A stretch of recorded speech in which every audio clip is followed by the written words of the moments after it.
Okay, take it away, Raquel. Welcome to another installment of the World AIDS Museum and Educational Center's Spotlight Series. And it is Cinco de Mayo, May 5th, 2021. And the World AIDS Museum does the Spotlight Series every first and third Wednesday at 5 o'clock.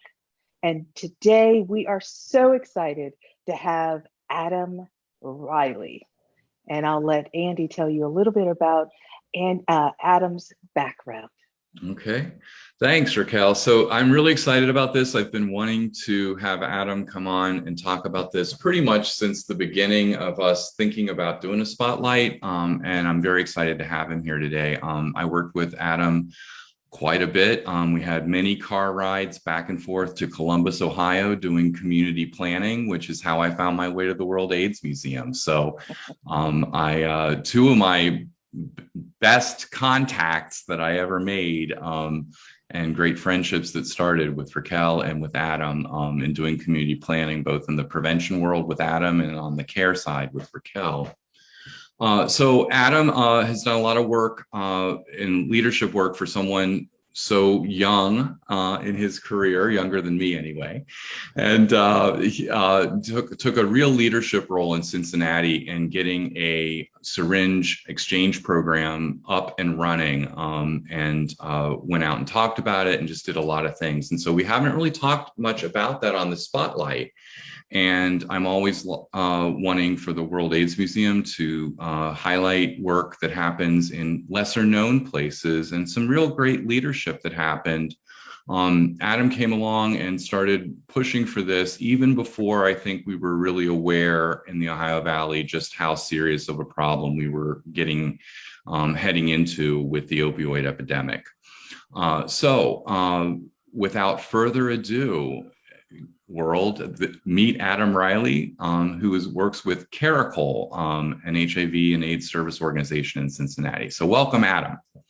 Thank you for having me. It's great to see you. Yeah. So I'm coming at you from my new house here.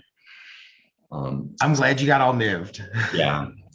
It's been a week. So what I thought would be good to start out was just how did you get involved in doing HIV prevention work in the first place? Because it's not exactly what you went to school for, right? It is not. I thought I was going to be a museum curator at some kind of historical museum, and that has not happened. I love history, but it's not my day-to-day passion. And I started in 2005 volunteering for an organization that used to be here in town called AIDS Volunteers of Cincinnati, or AVOC. And so I started volunteering with them, doing some outreach at the AIDS walk that they had and other events like that. I would help out. And then through that volunteering experience, I got to meet the people that worked there. I got to meet a lot of the people that organization served. And I just kind of fell in love with the field. And so I volunteered for about 2 years. And then in 2007, a position came open in their prevention department that I really wanted, and I interviewed for, and they hired me as the men's health educator. So that was my first kind of position in this field. And I will say it was at that time for me, it was really exciting. And it was a real honor to be put in that position because it was a position that was working with the community that I'm a part of, the LGBTQ community. And I was able to do outreach and education among my community. And that was, I really, really look back on that time fondly. I was the guy that went out and filled up all the condom boxes at the area bars and clubs and that kind of stuff. And for a long time was known as the condom guy. And I think there's still some people in town that refer to me that way, which I'm fine with. That's fine. So that's kind of how I got started, was volunteering, and then really being like, this place is awesome, and the people that work here are great, and the people that they serve and the community that they're a part of, like, I want to be a part of this community. And I'm really happy that I've been able to stay part of this community to this day.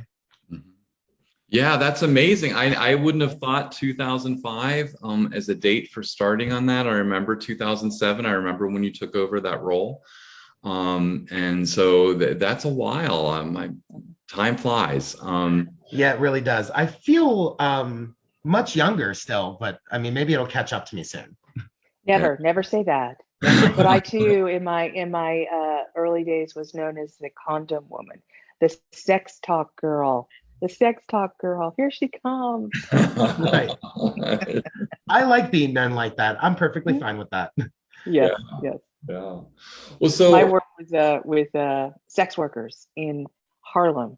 So being potted out as a sex talk girl with the condoms actually helped, although it was embarrassing for me. In the beginning, I realized that was a way in which they said that she was safe. And I think that was important. Hmm. Yeah. So I thought it would be really helpful, Adam, for you to just tell the story of how you got this exchange program up and running in Cincinnati, and what that process looked like from having the idea to actually having it operational, because there were so many stages along the way. I remember it wasn't necessarily the easiest thing to do. And Cincinnati, I think, for those who aren't that familiar with it, in the long run, Cincinnati has had a history of extremely conservative, it's where a German Protestant and German Catholic tolerance meet. That's diversity in Cincinnati. So there's a lot of stuff there that um, people are surprised, I think, sometimes when Cincinnati takes a pretty progressive mode. So tell us about that process. Tell us that story, because I think it's really important for people to understand. Can you also start with what is needle exchange for those people who have no clue what we're talking about? There's a kind of a historical why this is important and what it is and its role in HIV in that conversation. I think those are Sure. important. Well, I mean, at the time I was trying to get an exchange started. So like a 1-for-1 program, you bring your dirty or used rigs and you get new ones. So you bring 10, you get 10. Now we've moved on to like syringe service programs or syringe access programs that are not necessarily 1-for-1, which is a much better public health model. But I mean, it was needed because there were people shooting up drugs and there was no services for them in this area. And to Andy's point about the conservativeness of Cincinnati, I think this time frame that we're talking about from like 2007-ish on was a time frame when Cincinnati started to become much more progressive than it was before, which did help me out and and getting it actually started. But I think it's a long story. It took a really long time to do it. We started this process of bringing stakeholders together and having these conversations in 2007, and the program didn't open until early 2014. So it was a long haul to get the support that we needed. And I think what really got me to realize, because I'm not part of that community. I've not injected drugs before. That's not a community that I'm a member of. And I wasn't a member of that community at that time, but in my role, I was going to area treatment facilities, substance abuse programs, and doing education and testing. And I was the men's educator, so I was going to all of the male programs. And I noticed like I would go once a month to, a whole slew of places. And over the course of like, it seemed like overnight almost, I was going there and most people were there for crack or cocaine or, alcohol abuse, that kind of stuff. And then like the next time I went back, hardly anybody was there for those types of substances. Everybody was there because of opiates. And it just was such a stark change so quickly that I immediately thought like something is going on here. And I do think we started talking about this well before the opiate epidemic was really ever even realized as an epidemic, and had no clue that it was going to go the direction that it went. So it was hard to get people to listen, but luckily well, maybe not luckily, but at the same time that I was noticing this in all the treatment facilities locally that I was going to, um, I was able to hook up with a doctor at the University of Cincinnati, Dr. Judith Feinberg, and she started to notice when she was on her rotation in the emergency room that people were coming in with endocarditis. And that's a infection of the heart that you see a lot in people who are injecting drugs, who are using, unclean equipment and bacteria. It's a really nasty, bad bacterial infection. And so she started to see that and thought, well, I've never seen this in Cincinnati before. She came to Cincinnati from Johns Hopkins in Baltimore. So when she was in Baltimore, those were things she was seeing there. But when she came to Cincinnati, that just wasn't a thing. And then all of a sudden she started to see it. So for both of us, those were the two things that like set off bells for us to be like, something is wrong, something is changing, we need to do something about it. So I think her and I did not think it was going to be as hard as it was, because I remember us having a conversation like, we'll just pull some stakeholders together, we'll have a couple meetings, we'll have this thing open in a few months. And that is not how it worked out. And it just took a lot of just educating people. Like at first there was so many people that were just like, that doesn't happen here. That's not a thing. Cincinnati is not a place where you see opiate use, where you see people injecting drugs, even though it was and has always been just like everywhere else. That was still what we kept hearing was that's not a problem here. So trying to get people to recognize, it is a problem, and what are we going to do about that? If I may interrupt, how were you able to start to have people see that there was really truly a problem or a concern in Cincinnati, that there was a large or significant group of people who were injecting drugs at that time? Well, I tried to be as shrewd as possible with my messaging. And what I mean by that is knowing who my audience was. So if I went to certain organizations or certain places, I would talk from a more social justice or a more empathetic direction, and getting people to see it that way. And then I've quickly learned that a lot of people don't respond to that, and they respond to either money, how a program like this can save money, or they respond to fear. And not that I really intentionally used fear, well, in a direct way, but one way that we tried to do that was to get reporters to follow me around when I would go and do outreach around town. And there would be all of these places where you would find syringes just left behind, tons of them, at playgrounds and, parks, alleys, wherever. So I was able to get a really good reporter from the Cincinnati Enquirer, Mark Cranute, to follow me around over the course of several months, and then got a few television reporters to follow around too. And they were able to see and document, look at where these are being found. And I'll never forget, there was a local story done on local channel 12 that I was in, and they followed me to a park in the McMicken area of town. And I was looking around. I had found syringes there plenty of times, and that's why I was bringing them there, because it was a playground, trying to play on those fears. Like, kids play here, they could get stuck with a needle, they could get bacterial infections, hep C that way, whatever it might be. And I'll never forget, they were filming me, well, not live, but they were filming for like that evening. And while they were filming, I found 2 syringes right underneath a slide. And that was then on the news that night. And I think those kinds of things got people to see like, oh, this, this is a problem. This is happening here.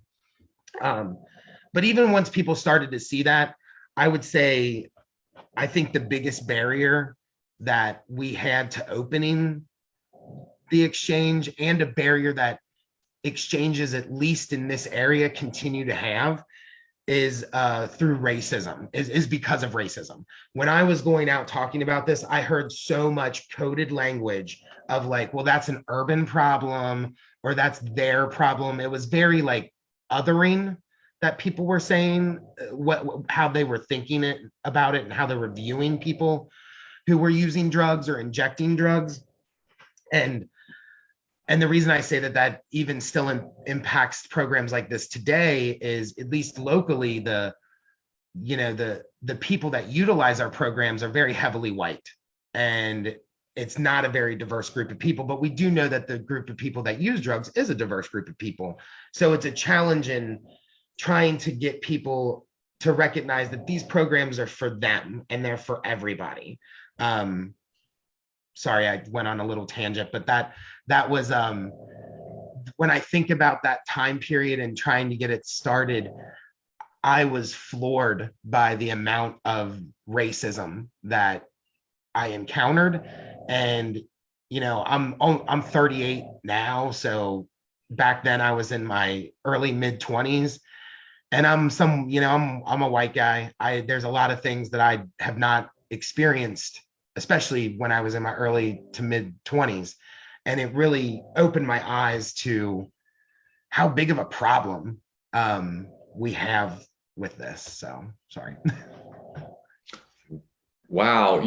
So this is, I'm so glad that we're doing this, because you and I never really talked about that racial component of it. And I very vividly remember the strategy that you used, and getting the information out about the needles in the parks and everything. And I remember those things. I mean, they hit me. And I wasn't even thinking of it in that way at that time. I wasn't looking for it, but when I would see those reports, they were really incredibly powerful. But that's a whole nother really interesting dynamic. And it's another very interesting Cincinnati dynamic, right? Because of how incredibly segregated Cincinnati can be, in spite of making strides at the same time. It's kind of always a yin and a yang. Right. On that. So, one of the things I remember, and I wanted to ask you about, was, I know that one of the places you got started, we don't need to go into the specifics of the municipalities, but you didn't start out right away being able to do this just anywhere. And so the first tipping point was you got a small municipality, not the city of Cincinnati, to say yes. And then they said no, right? Yeah, they did. So at that time, there wasn't since then, there's been a bill that's passed at the State House in Columbus that allows for these programs throughout the state. But at the time, that didn't exist. So we had to get a local municipality to give us the okay to do it. And Cincinnati sits in Hamilton County. And within Hamilton County, there are 5 different health jurisdictions. So we had to go to a municipality that not only was a municipality, but was its own health jurisdiction. So we went to a northern suburb of Cincinnati, and we were able to talk them into it. And the health commissioner of this municipality was into it. So was the police chief. So was the fire chief. And then we got the mayor on board. Well, once it started, after maybe 2 weeks of it being operational, you started getting a lot of the not in my backyard people calling the mayor constantly. And then it ended up being that he started to back out. And there were public hearings where we went and testified as to why. And at the time, the exchange was its own kind of entity, but I was working for Planned Parenthood at the time. And oh God, once people found out I was working for Planned Parenthood, they lost their mind. They're like, oh, now Planned Parenthood was coming to the neighborhood and, throw syringes out of some van at people or something. I mean, it was that was another layer of like Can I ask you a hardship that question? people had. Yeah, you bring up a really great question. an idea that comes to my mind is that in starting it, you had it started in a community that obviously was chosen because there was a need to have this in that municipality, right? I'm sorry, you cut out for a second. Can you say that again? Was this a municipality that was in need of a needle exchange and that's why it was targeted for it? Not They, targeted for it. It was used as a model to see this is something that's going to be working. we, I would argue that every community Right. in my region needs an exchange program. I don't think the need of that community was the highest. It was not my ideal place to start, but everything just kind of fell together and we were like, well, we got to move with this and do it. And we saw it as a way to be able to show that, we can have a program like this and your neighborhood is not going to burn to the ground and it's going to be okay. And then expand out from there. Unfortunately, that, it didn't end well. They kicked us out. It was very public. It was all over the news. Actually, Al Jazeera and the BBC picked it up for some reason. I don't know why. But that was kind of crazy. So we got kicked out, but really, I remember being so upset when that happened. And just that was the one point where I think I got close to just giving up. Like what kind of got close to what's the point?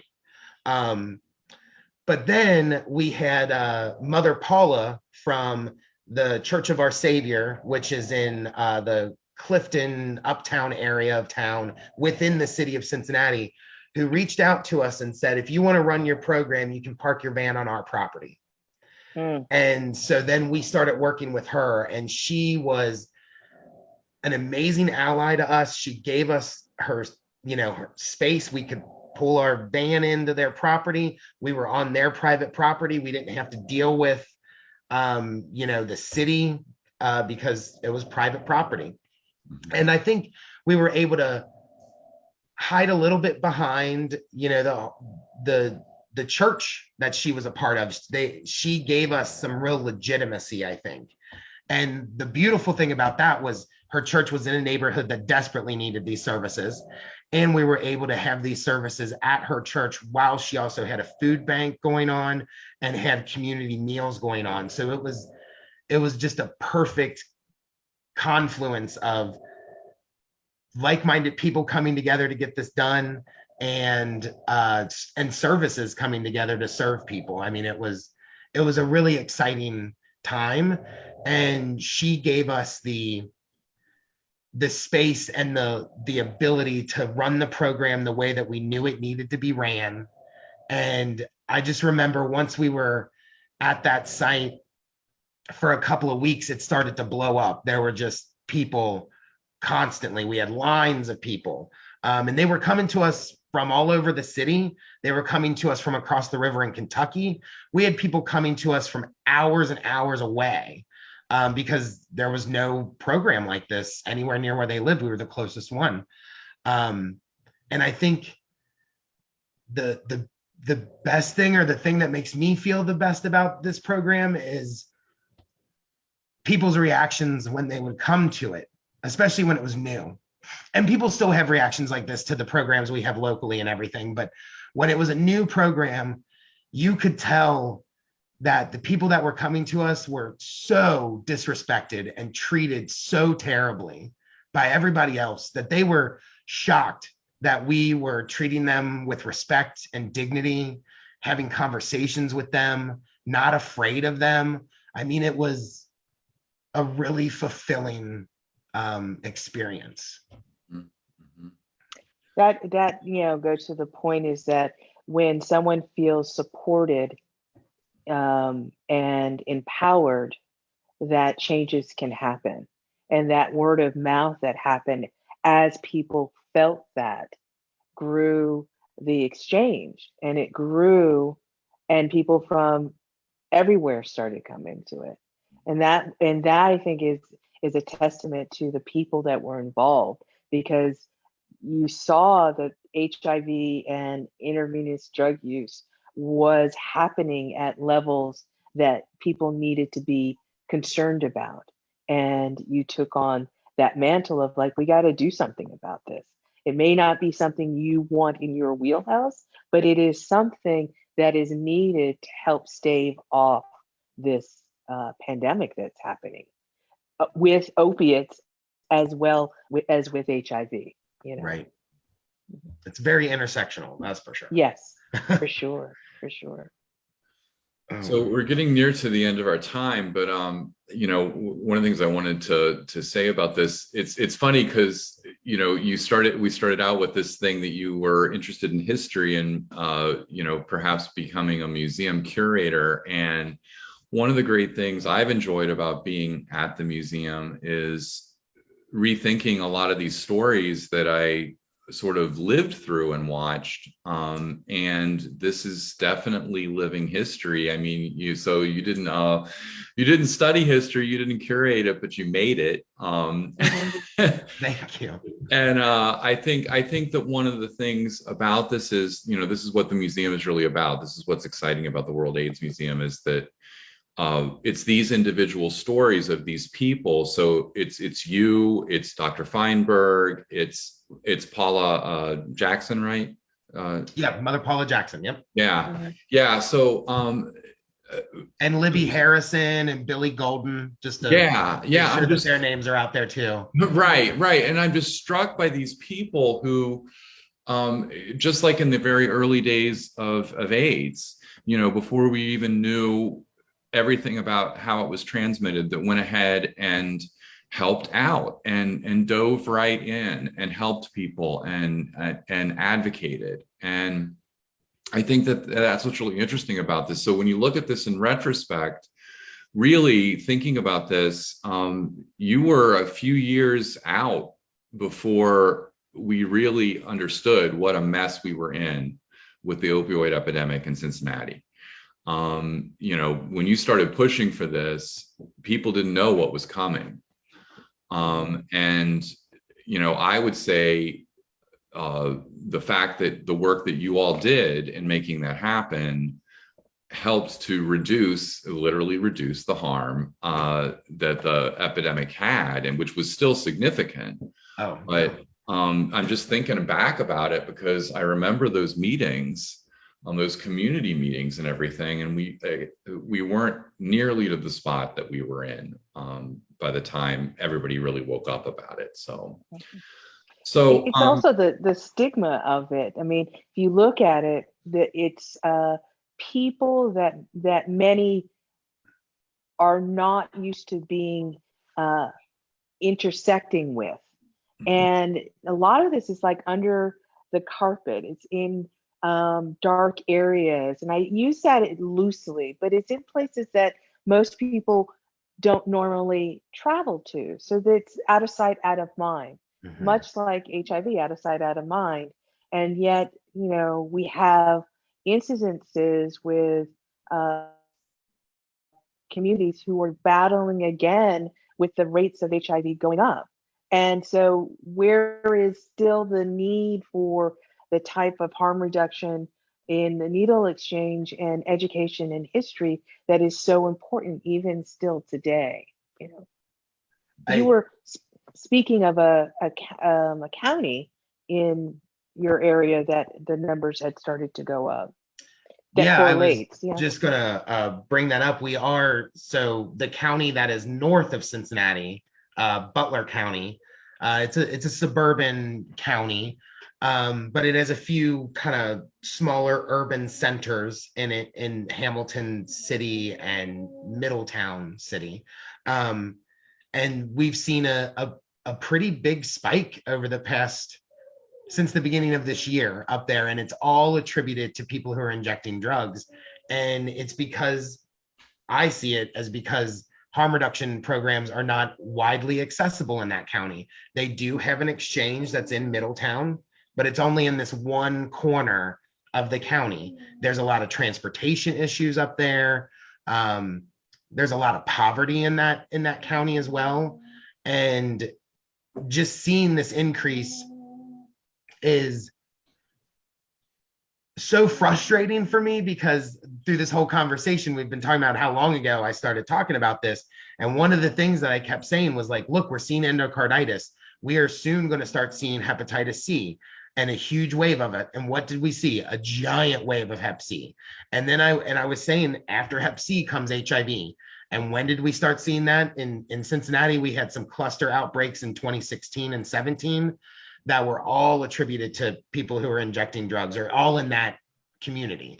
And now we're seeing the same thing happen just north of us. And it's like, if you could just get over your hangups and get over the stigma around it, and just recognize that these are people that are going to do drugs because that's just part of life. I mean, people have done drugs always. If you can just get over it and your delicate sensibilities, it would be great for the community. You know, you could actually, instead of impeding and being a cause of further infection, you could actually be part of the solution.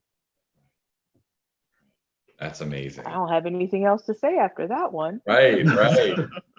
Well, we kind of got to the end of our time, but real quickly, because I wanted to promise people we would have a little unplugged Adam moment here. We always ask people to close, you know, like, what is it that you do to recharge or do in your free time when you're not out there fighting the good fight? So.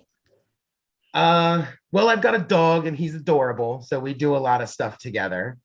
And we talked about the history. I still love history. I watch documentaries and read historical texts. That makes me kind of dorky, I guess, but I will sit there and watch like a 4-hour documentary on Babylon or Mesopotamia or something, or read a book on it. So that's what I like to do. And, you know, pre-COVID, hanging out, going out, I'm a very, very social person. Andy, you know that. Yeah. And this last year has been a little hard for me because not being able to socialize or trying to be a responsible person and a responsible citizen to my fellow, you know, people has kept me homebound a lot. So I'm really looking forward to getting out in the world more. But I think those are the big things that I do. I play with my dog a lot. Okay. And it's an actual. What kind of dog did you have? A Boston Terrier. His name's Jimmy. Oh, Jimmy. Yeah. He's oversleeping. I would go get him, but he doesn't like to be bothered when he's sleeping. Not many of us do. No. We're going to let that sleeping dog lie. Well, Adam, thank you so much. We're going to give a couple of announcements and plugs here. So today is an event for the World AIDS Museum. Actually, it's at Cinco de Mayo. If you're here in South Florida, please come out and to Tats and Tacos in Oakland Park, where proceeds from each of the checks for the dinners tonight and the drinks and everything are going to come back to the museum through the Flock Fest program. So that starts at 6 o'clock and runs until 11. And then we have two really cool programs that are coming up. Adam, I'm going to send you the info on this, and hopefully we can get some people from Caracol to participate with us. We're doing a community dialogue series thing on Tuesday, May the 18th. On HIV disclosure among the MSM community. So we're calling it Don't Ask, Don't Tell, Chronicles of HIV Disclosure, and kind of talking about the ways that an unintended consequence of some of the advances we've made in biomedical interventions through PrEP and undetectable equals untransmittable means we're not really communicating anymore because we're making a lot of assumptions. So we're going to be talking about that, and it's going to be a great program. That's Tuesday, May the 18th. And then on the 26th of May, we're doing our film discussion series about a wonderful film made back in the late 1980s, early 1990s called Zero Patients. And it's a play on words from Patient Zero, and it's a parody of all of these theories about HIV that were coming out, and it's set to music. So it's incredibly irreverent. Have you ever heard of it, Adam?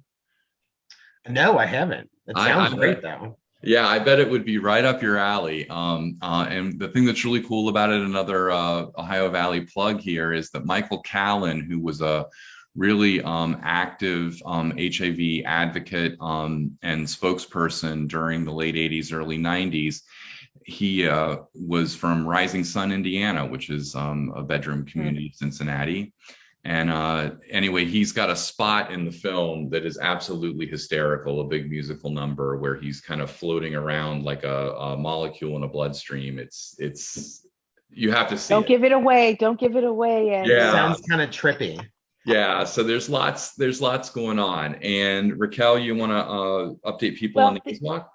yeah, so we are a beneficiary of one of our the AIDS Walk locally in Fort Lauderdale. So it's called the Florida AIDS Walk, and it helps us be able to put on programs like this and many more.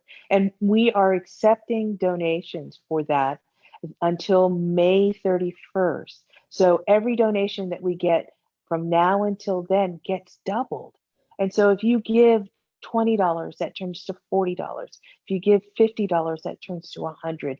Going back into the museum for the programming and the exhibits and the educational things that we do here. So we'll drop it into the chat, and you'll be able to donate and help us continue the incredible work we do with incredible people like Adam, and being able to continue the story of HIV from the beginnings to the future. And you can support us, and it takes everyone, and it takes a village. So together we can do this. Okay. All right. Well, thank you very much, Adam. And hopefully this is not the last we're going to see of you. I'm going to be hitting you up for more World AIDS Museum history stuff. Now Hit me that up we all know you want, you're Andy. a museum curator, we might have some opportunities to pick your brain. Yeah. I would love that. And thank you for having me. This was great. Thanks for giving me an opportunity to tell part of my story. We very much We appreciate appreciate it, and it. we're honored to have had you on here. Thank you. All right. Thanks. Next time, wait, we have our next spotlight. Would you like to tell them who we have on? It's a quiz. You don't want to do that.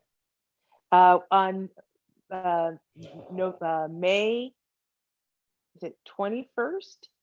We have Dr. Darrow. Dr. William Darrow, who actually is related back to patient zero, because Dr. William Darrow was a sociologist at the CDC at the beginning of AIDS.